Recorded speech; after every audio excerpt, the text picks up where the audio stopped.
एक बार भगवान के मन में यह विचार आया कि श्री नामदेव जी की एकादशी व्रत निष्ठा का परीक्षा लिया जाए।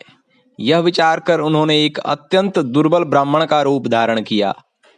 एकादशी व्रत के दिन श्री नामदेव जी के पास पहुंचकर बड़ी दीनता करके अन्न मांगने लगे कि मैं बहुत भूखा हूँ, कई दिन से भोजन प्राप्त नहीं हुआ है, कुछ अन्न दे दो।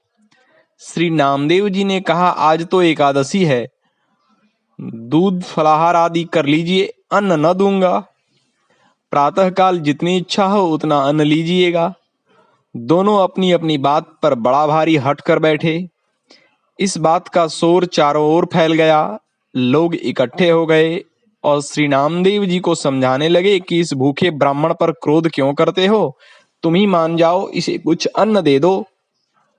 श्री नामदेव जी नहीं माने।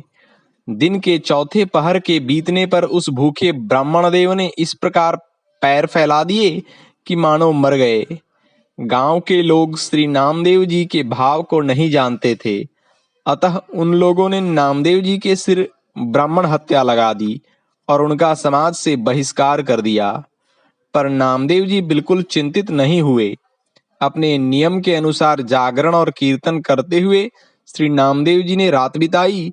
प्रातःकाल चिता बनाकर उस ब्राह्मण के मृतक शरीर को गोद में लेकर उस पर बैठ गए कि हत्यारे शरीर को न रखकर प्रायश्चित स्वरूप उसे भस्म कर देना ही उत्तम है।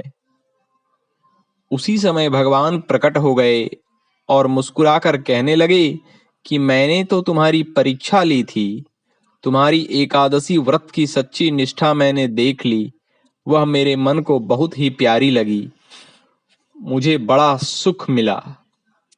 इस प्रकार दर्शन देकर भगवान अंतर्ध्यान हो गए। लोगों ने जब यह लीला देखी तो श्री नामदेव जी के चरणों में आकर गिरे और प्रीतिमय चरित्र देखकर सभी भक्त हो गए उनके।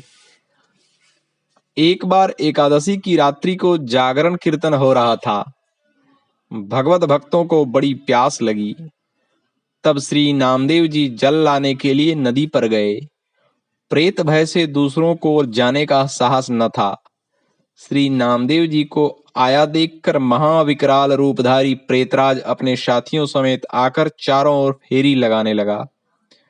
उसका स्वरूप एवं उसकी माया देखकर श्री नामदेव जी थोड़ा भी भयभीत न हुए, उसे अपने इष्ट का ही स्वरूप माना